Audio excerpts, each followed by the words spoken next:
Hello guys, good morning, welcome back on for my educational hub. Recording start हो गया ना? एक second मेरे को श्योर होने दो। हाँ, रिकॉर्डिंग स्टार्ट है। तो क्या बोला मैं? हाँ, तो हम लोग इस लेक्चर के अंदर क्या करेंगे? लास्ट लेक्चर के अंदर हमने एंड गेट का डीएल सर्किट कंप्लीट किया। इस लेक्चर के अंदर हम लोग डीटीएल सर्किट कंप्लीट करेंगे एंड गेट का, ठीक है? तो एंड गेट का DTL circuit for AND gate, DTL circuit for AND gate. तो DTL परिपथ फॉर एंड गेट,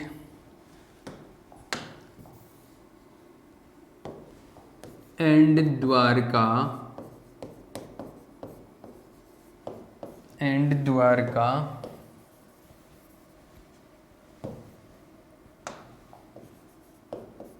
DTL परिपथ, DTL circuit for AND gate, DTL circuit for AND gate.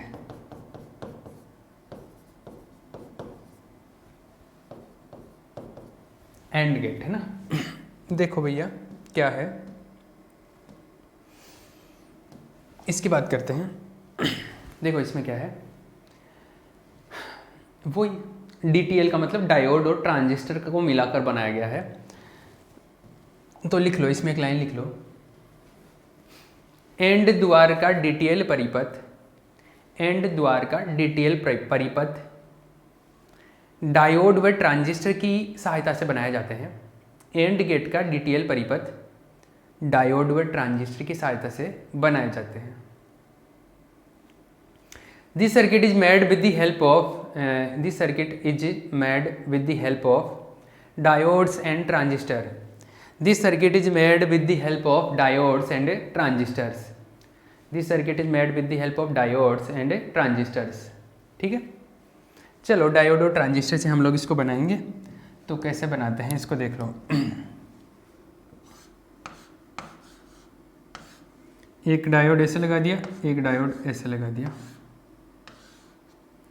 यहाँ से इनपुट जाएगा किसके अंदर जाएगा।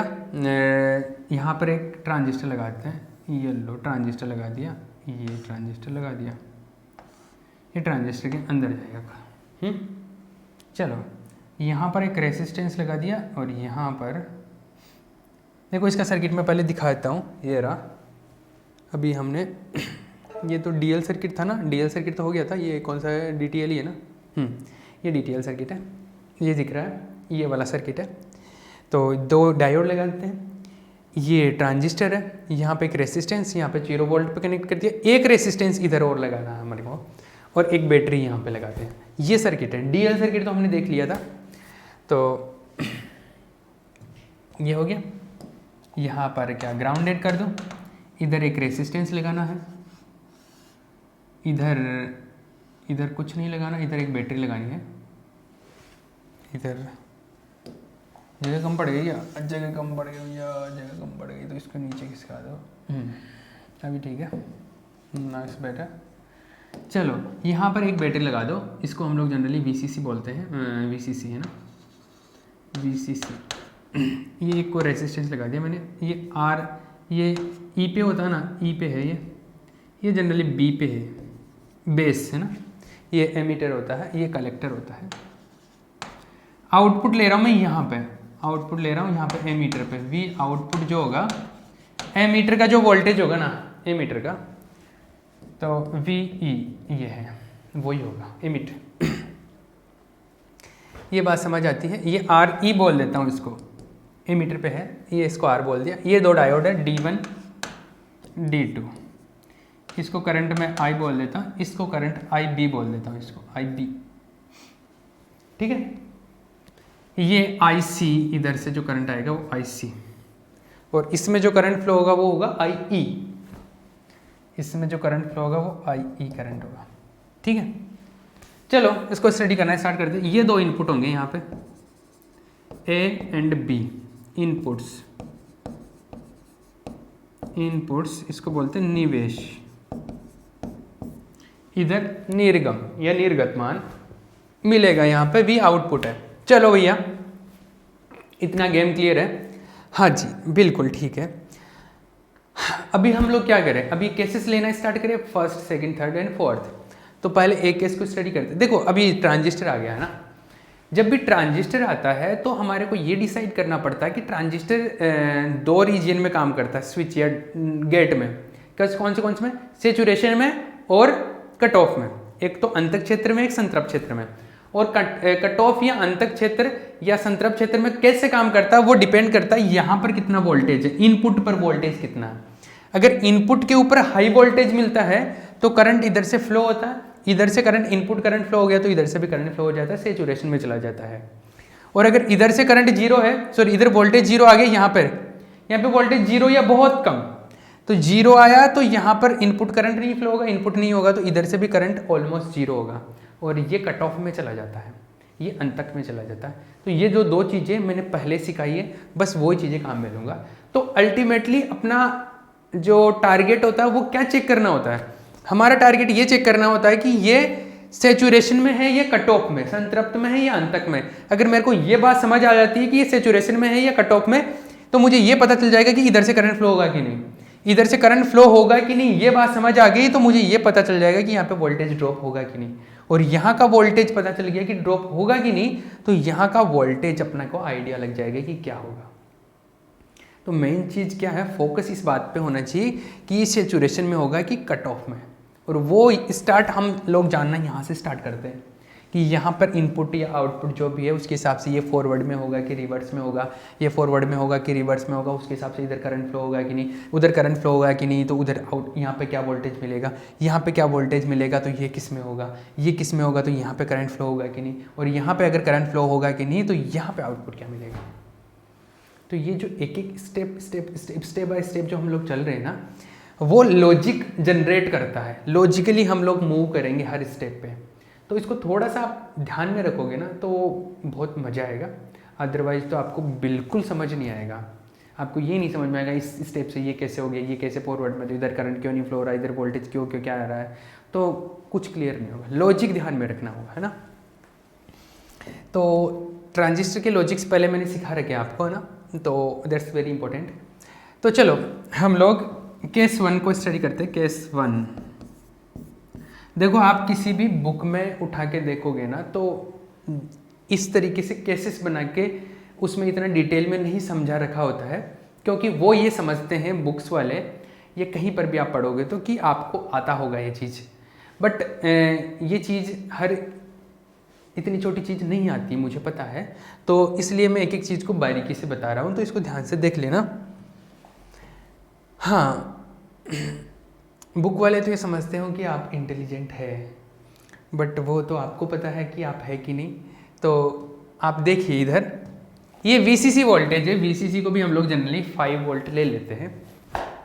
ये ग्राउंडेड है, ये इधर इनपुट्स हो गए, ये हो गया। अब कहानी शुरू करते हैं हम लोग। तो देखो कहानी, पहली चीज दोनों 0 0, जब दोनों निवेशिमान शून्य है, when both the inputs are low। शून्य का मतलब लो वोल्टेज है, आप एक तरीके से ये समझो।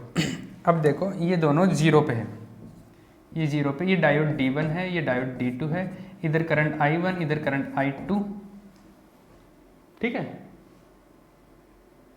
क्लियर है। इसको मैं करंट I बोल देता हूँ, इसको करंट I बोल देता हूँ, ठीक है। हाँ, अब देखो बात समझ आएगी। देखो सुनना,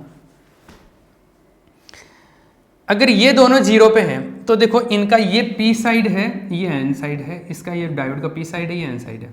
अपने को तो ये तो चेक करना होता है कि दोनों डायोड में कौन सा फॉरवर्ड में कौन सा रिवर्स में है, दोनों फॉरवर्ड में है या दोनों रिवर्स में है, ये बात पता करनी होती है। तो देखो ये दोनों के N साइड है वो 0 0 वोल्टेज पे रख दिए मैंने फर्स्ट केस में। P साइड देखो, P साइड एक तरीके से यहाँ पे कनेक्टेड है। P साइड जो है आप ये सोचो ये है।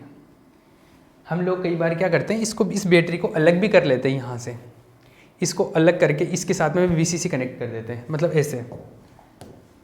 एक बताता हूँ मैं, इसको ऐसे भी करते हैं, ये लो VCC, एक ही बात है, सेम तरीके से काम करेगा ये। जैसे हम लोग सर्किट को सोल्व करते थे बहुत पहले बाइसिंग में, अगर आपको याद हो तो वहाँ पर हमने ऐसा किया था।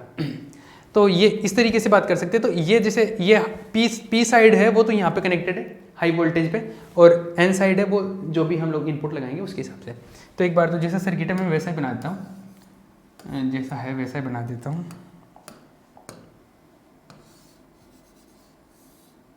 ठीक है, ये आ रहा है ना।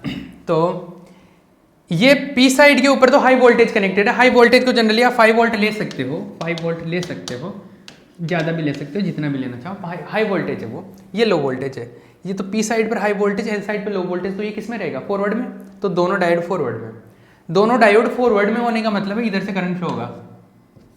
मैं इसको, इस करंट को I ले लेता हूँ एक बार, ये जो करंट है ना इसको I लेता हूँ मैं, इस करंट को I ले लेता हूँ। ये I फ्लो होगा फॉरवर्ड में, तो इधर से करंट आएगा, ये इधर भी जाएगा इधर भी जाएगा, दोनों में जाएगा, और दोनों में इधर जाएगा। तो देखो इधर इन पे तो कोई वोल्टेज खर्च होता नहीं है। यहाँ का जो भी वोल्टेज है, जैसे 5 वोल्ट इधर से आ रहा है तो 5 वोल्ट इधर से ऐसे ऐसे करंट फ्लो होगा। इधर तो कोई वोल्टेज खर्च होने वाला है नहीं, तो पूरा का पूरा वोल्टेज इस रेसिस्टेंस पे खर्च हो जाएगा। इस चीज़ को ध्यान से समझना।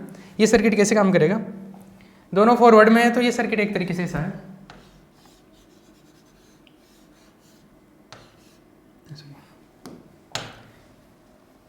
ये ऐसा, और इधर फॉरवर्ड में आ गया मतलब डायोड ऐसा हो गया, फॉरवर्ड में मतलब डायोड ऐसा हो गया। अब डायोड को तो ओरिजिनली अगर हम लोग आइडियल मान लें तो ये आइडियल है, तो इन पर कोई वोल्टेज खर्च नहीं होगा। ये 5 वोल्ट जो यहाँ से लेके आ रहा था, ये 5 वोल्ट इसी पे खर्च हो जाएगा, आगे तो कुछ खर्च होने के लिए नहीं। यहाँ पे 5 वोल्ट इस पे पूरा खर्च हो गया, तो यहाँ पे क्या क्या बचेगा? 0 वोल्ट बचेगा। मतलब करंट अगर फ्लो हो गया, आई अगर फ्लो हो गया, आई अगर फ्लो हो रहा है, तो यहाँ पर जो वोल्टेज आएगा ऑलमोस्ट 0 आएगा। एग्जैक्टली 0 नहीं आता, ऑलमोस्ट 0 आता, क्योंकि एग्जैक्टली नहीं आ सकता, क्योंकि प्रैक्टिकल सर्किट है ये। आइडियल होता तो 0 हो जाता। तो ये जो है B पर कितना आएगा? 0 आएगा अगर I फ्लो हो गया तो। और I कब फ्लो होगा? जब इन दोनों में से एक पर भी अगर फॉरवर्ड बाइस है, दोनों पर है तो दोनों से करंट फ्लो हो जाएगा, एक में है तो एक से करंट फ्लो हो जाएगा। और करंट फ्लो हो गया मतलब I फ्लो होगा, इनमें से करंट फ्लो हुआ एक में से भी मतलब I फ्लो होगा, और I तो आ रहा है इधर, और I फ्लो हो गया तो यहाँ पे वोल्टेज क्या पहुँचेगा? 0। यहाँ पे 0 वोल्ट पहुँचेगा, और यहाँ पे 0 वोल्ट पहुँचेगा मतलब इस ट्रांजिस्टर के इनपुट में 0 वोल्ट रहेगा। तो फिर ये ट्रांजिस्टर कैसे काम करेगा वो स्टडी करेंगे, लेकिन पहले यहाँ तक की बात कर लेता हूँ एक बार। क्लियर? तो देखो इस पर्टिकुलर सिचुएशन में जब दोनों इनपुट 0 है, मतलब कि A equals to 0 and B equals to 0, तो क्या है? दोनों डायोड फॉरवर्ड बाइस में रहेंगे। अतः दोनों डायोड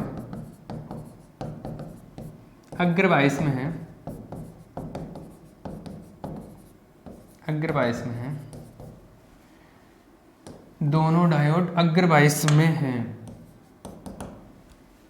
बोथ द डायोड्स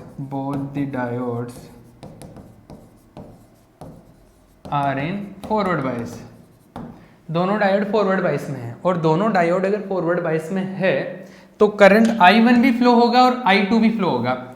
मतलब कि I1 भी 0 नहीं होगा एंड I2 भी 0 नहीं होगा, और दोनों 0 नहीं होंगे तो ऊपर से जो करंट I आ रहा है वो भी 0 नहीं होगा, क्योंकि वही तो ये बना रहा है। अतः I is also not equal to 0, I भी 0 नहीं होगा। अब I 0 नहीं होगा, I एक सेकंड, हेलो माँ, मैं रिकॉर्ड कर रही हूँ, थोड़ी देर बाद में करूँ मैं।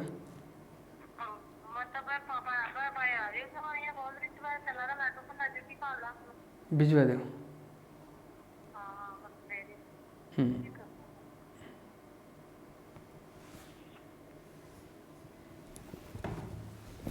हाँ जी, देखो I नॉट इक्वल टू 0 है। अगर I 0 नहीं है, I करंट अगर 0 नहीं है, करंट अगर 0 नहीं है तो यहाँ पर वोल्टेज ड्रॉप हो जाएगा पूरा, और यहाँ पे क्या पहुँचेगा? 0 वोल्ट पहुँचेगा। मतलब B के ऊपर जो वोल्टेज होगा, voltage at point B VB जो है वो क्या होगा, 0। अगर करंट फ्लो हो गया तो वहां पे वोल्टेज 0 पहुंचेगा क्योंकि ऊपर ही ड्रॉप हो जाएगा पूरा। अतः बिंदु B पर वोल्टा VB क्या होगा, 0 होगा, 0 वोल्ट होगा वहां पे, 0 वोल्ट होगा। यहाँ पे क्या होगा, 0 वोल्ट होगा। और यहाँ पे 0 वोल्ट मतलब ट्रांजिस्टर के इनपुट पे 0 वोल्ट होगा। ट्रांजिस्टर के इनपुट पे 0 वोल्ट होगा मतलब IB 0 होगा। अरे यहाँ पे 0 वोल्ट है तो IB क्या हो जाएगा, 0। IB 0 होगा तो ये किस में चला जाएगा, अंतक में, कट ऑफ में। और ये कट ऑफ में अगर चला गया, ये अगर कट ऑफ में चला गया तो IC भी क्या हो जाएगा, 0 हो जाएगा। तो अतः IB is equal to 0 and transistor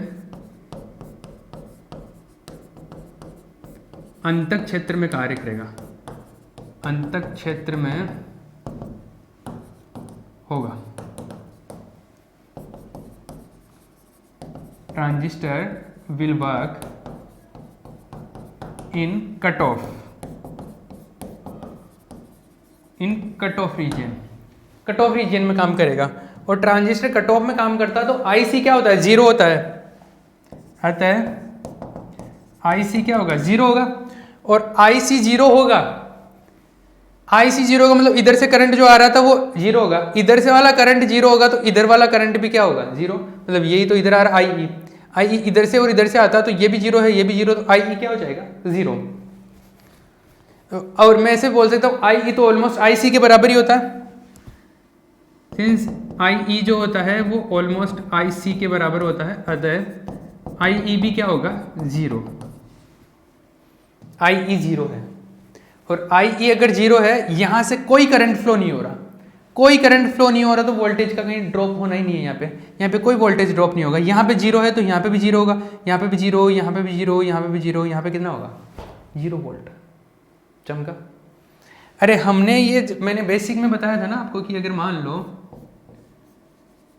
इस तरीके से कोई सर्किट है, ऐसा करंट फ्लो ही नहीं हो रहा, ब्रेक है, मान लो करंट फ्लो नहीं हो रहा, यहाँ पे अगर 5 वोल्ट है और इधर 0 वोल्ट है तो यहाँ पे 5 है तो करंट फ्लो नहीं हो रहा, 5 5 5 5 5 5 हर पॉइंट तक 5 ही पहुंचेगा। यहाँ पे 5 5 5 5 5 5 सॉरी यहाँ 0 है तो यहाँ 0 0 0 0 0 0 रहेगा।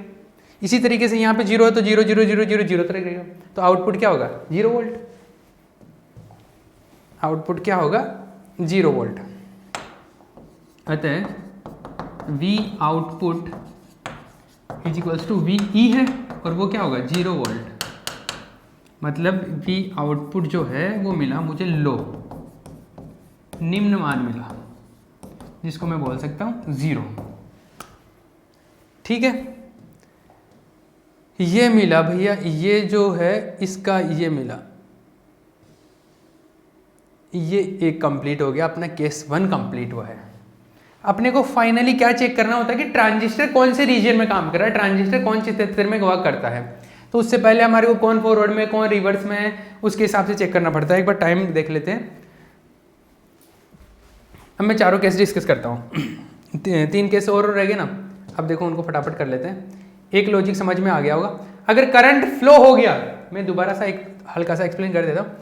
आपको ये चेक करना है कि ये फॉरवर्ड में है रिवर्स में। अगर दोनों में से एक भी फॉरवर्ड में हुआ ना तो इधर से करंट फ्लो हो जाएगा, और इधर से करंट फ्लो होने का मतलब इधर से ही आएगा वो करंट, और इधर से करंट आ गया तो पूरा वोल्टेज यहाँ पे ड्रॉप हो जाएगा, यहाँ पे 0 पहुँचेगा, और यहाँ पे 0 पहुँच गया, बस मुझे समझ आ गया कि यहाँ पे 0 मतलब ये कट ऑफ में चला जाएगा, और ये कट ऑफ में चला गया फिर तो मेरे को पता है कि इधर से करंट 0 होगा, फिर आगे क्या होने वाला है। तो ट्रांजिस्टर का समझ आना चाहिए ट्रांजिस्टर कैसे काम करेगा। तो देखो केस 2 की बात करता हूँ मैं, केस 2 की, केस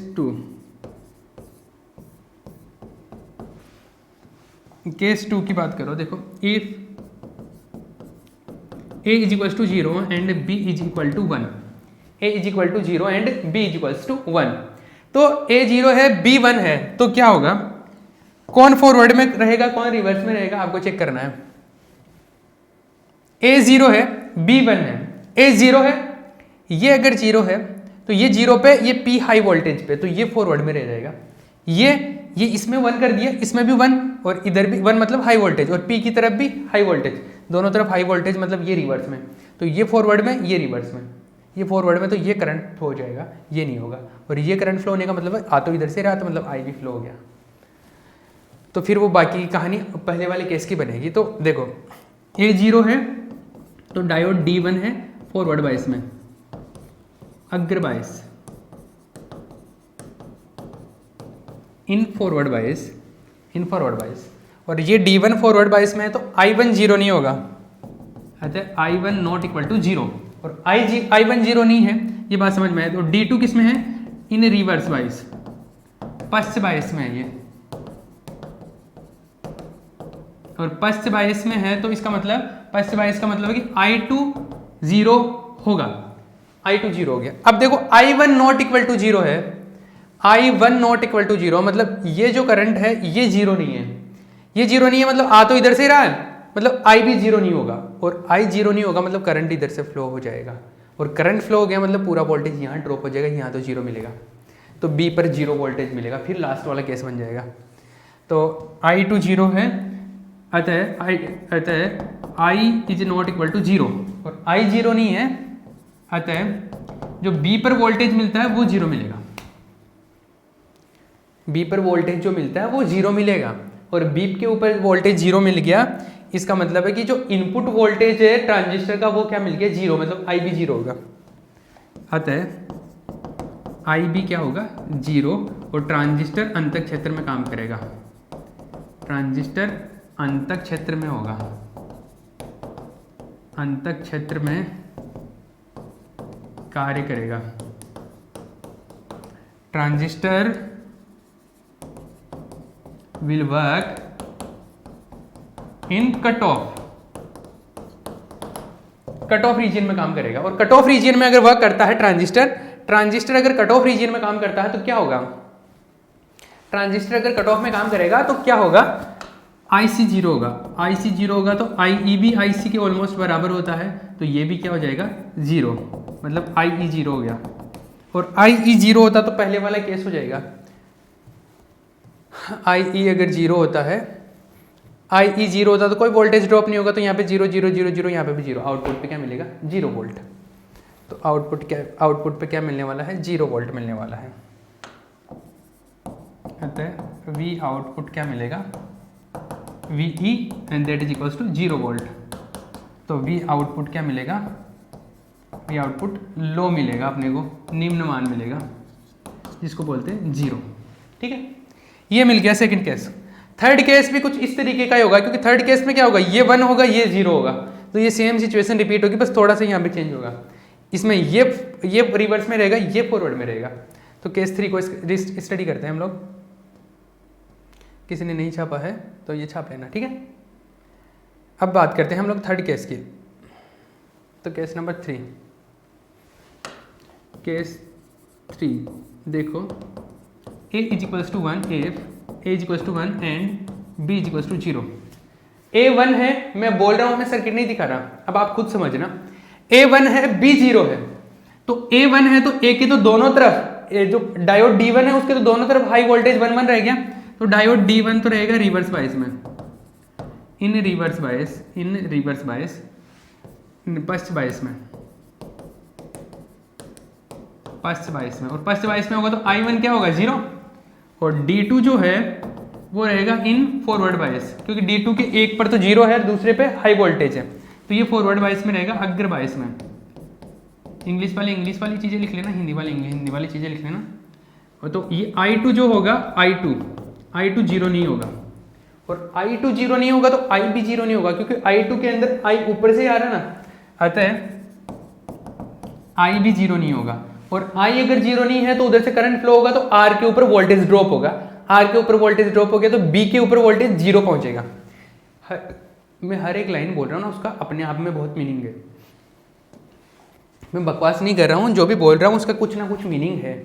तो I फ्लो हो गया, I 0 हो गया, तो वोल्टेज B के ऊपर वोल्टेज कितना पहुंचेगा, 0, अतः B के ऊपर 0 वोल्ट, और B के ऊपर 0 वोल्ट पहुंच गया, मतलब ट्रांजिस्टर के इनपुट पे 0 वोल्ट हो गया, अतः ट्रांजिस्टर जो होगा अंतः क्षेत्र में काम करेगा, अतः ट्रांजिस्टर अंतः क्षेत्र में कार्य करेगा, अंतः क्षेत्र में कार्य करेगा। Transistor will work in cut off region. और कट ऑफ रीजन में काम कर गया तो क्या होगा? कट ऑफ रीजन में काम करेगा तो IC 0 होगा, IC 0 होगा, IC 0 होगा। और IC 0 हो गया तो सिंस IEB जो होता है वो ऑलमोस्ट IC के बराबर ही होता है, तो IEB क्या हो गया? ऑलमोस्ट 0 हो गया। और IE 0 हो गया तो वो लास्ट वाला केस हो गया। आउटपुट क्या होगा? V output equals to VE equals to 0 volt. मतलब V आउटपुट क्या मिला अपने को? लो मिला है, लो निम्न मिला है, जिसका मतलब होता है 0। हो गए 3 केस, लास्ट केस बचा। तो तीनों केस जो है उनमें ट्रांजिस्टर किस में काम कर रहा है? कट ऑफ में काम कर रहा है, अंत तक में काम कर रहा है। अभी जो लास्ट केस आएगा उसमें अलग होगा, उसमें ट्रांजिस्टर कट ऑफ में काम नहीं करेगा, सैचुरेशन में काम करेगा, संतृप्त क्षेत्र में काम करेगा। उसको हम लोग डिस्कस करते हैं कैसे काम करेगा। जिसने नहीं छापा कॉपी कर लेना। तो ऐसे ही है last case, case 4, case number 4। If A is equals to 1 and B is equals to 1, दोनों हाई वोल्टेज पे इनपुट, दोनों इनपुट अगर हाई वोल्टेज है तो जो ट्रांजिस्टर है उसके P साइड में भी हाई वोल्टेज है और N साइड में भी हाई वोल्टेज है, दोनों पे ही। मतलब दोनों पे ही P साइड और N साइड में क्या है? बराबर बराबर वोल्टेज है, इक्वल वोल्टेजेस है। और इक्वल वोल्टेजेस का मतलब है ट्रांजिस्टर किस में काम करेगा? रिवर्स बायस में। Transistor will work in reverse bias, transistor will work in reverse बायस। इधर भी हाई वोल्टेज P N की तरफ भी और P की तरफ भी हाई वोल्टेज है, तो दोनों तरफ हाई वोल्टेज है, तो ये रिवर्स बायस में, ये भी रिवर्स में, दोनों रिवर्स में होंगे। दोनों रिवर्स में होंगे तो ना तो I1 फ्लो होगा ना I2, दोनों के वैल्यू क्या होंगे? 0। दोनों के वैल्यू 0 है, इसका मतलब इधर से जो करंट आता था वही तो इधर जाता था, मतलब इधर ही नहीं जा रहा तो इधर से 0 हो गया। थोड़ा सा इधर फ्लो होगा, बहुत, तो इधर फ्लो होगा करंट, इधर थोड़ा फ्लो होगा पर वो माइक्रो में होगा, उसके बारे में बात कर लूंगा अभी मैं। तो इधर करंट 0 हो गया, इधर करंट 0 हो गया, इधर हल्का सा, इधर करंट ऑलमोस्ट 0 हो जाएगा। तो इधर से करंट फ्लो नहीं हो रहा, तो इधर आइडियली अगर बात करूं तो इधर करंट नहीं आ रहा, तो इधर से भी करंट क्या होगा? 0। I ऑलमोस्ट 0 हो गया, I ऑलमोस्ट 0 हो गया, मतलब यहाँ पे वोल्टेज ड्रॉप नहीं होगा। मतलब यहाँ पर अगर 5 वोल्ट लेके चल रहे थे तो यहाँ पे 5 5 5 5 5 5 5 5 5 यहाँ तक 5 वोल्ट मिलेगा लगभग, ऑलमोस्ट। क्यों? क्योंकि यहाँ पर I तो फ्लो ही नहीं हो रहा है ना, फ्लो हो भी रहा है तो ऑलमोस्ट माइक्रो में हो रहा है, तो मैं उसको नेग्लेक्ट कर रहा हूँ। I का वैल्यू ऑलमोस्ट 0 है, तो यहाँ पर 5 वोल्ट था, तो इधर कोई वोल्टेज ही ड्रॉप नहीं होगा, और यहाँ पे कोई वोल्टेज ड्रॉप नहीं होगा, तो यहाँ पे 5 वोल्ट है, तो यहाँ पे भी कितना पहुंचेगा? 5 वोल्ट। यहाँ पे 5 वोल्ट पहुंच गया, तो ट्रांजिस्टर के इनपुट पे हाई वोल्टेज मिल गया, और ट्रांजिस्टर के इनपुट पे हाई वोल्टेज मिल गया, मतलब IB फ्लो होगा, IB फ्लो होगा तो IC भी फ्लो होगा, और IC फ्लो हो रहा है यहाँ पे सैचुरेशन में चला जाएगा, ये सैचुरेशन में चला गया, ये करंट फ्लो होगा तो ये भी फ्लो हो जाएगा, और ये करंट फ्लो होगा तो यहाँ पर कुछ ना कुछ वोल्टेज मिलेगा और हाई वोल्टेज हो जाएगा। क्लियर? अभी मैं इसको बताता हूँ। देखो दोनों रिवर्स में चले गए, I1 I2 0 हो गया, IB 0 हो गया। इतनी बात करता हूँ मैं पहले। A 0 हो गया, A1 है, B1 है, तो दोनों ट्रांजिस्टर, दोनों डायोड अग्र बायस में, पश्च बायस में होंगे, दोनों डायोड पश्च बायस में हैं, पश्च बायस में हैं, both diodes are in reverse bias, दोनों रिवर्स बायस में है। दोनों अगर रिवर्स बायस में है तो क्या होगा? दोनों अगर रिवर्स बायस में है तो क्या होगा? दोनों अगर रिवर्स बायस में है तो I1 भी 0 होगा एंड I2 भी 0, दोनों करंट 0 तो I भी 0 हो गया, अतः I भी क्या हो गया? 0। I 0 हो गया तो B पर इस बार हाई वोल्टेज मिलेगा, तो VB नॉट इक्वल टू 0 होगा, VB नॉट इक्वल टू 0, और VB नॉट इक्वल टू 0 मतलब ट्रांजिस्टर के इनपुट पे 0 वोल्टेज नहीं है, 0 नहीं है तो I भी फ्लो होगा इस बार, तो इस बार क्या होगा? I भी नॉट इक्वल टू 0 होगा। ठीक है, और I भी नॉट इक्वल टू 0 है तो ये किस में जाएगा? सैचुरेशन में जाएगा। ट्रांजिस्टर टाइम ऑलमोस्ट कंप्लीट हो गया, इसको लास्ट नेक्स्ट लेक्चर के अंदर हम लोग कंप्लीट करेंगे। ट्रांजिस्टर संतृप्त क्षेत्र में होगा, क्षेत्र में होगा। टाइम ऑलमोस्ट कंप्लीट हो गया, हम लोग इसको क्या करेंगे? नेक्स्ट लेक्चर के अंदर कंप्लीट करेंगे, और इसका जो सर्किट है वो भी हम लोग डिस्कस करेंगे। ठीक है।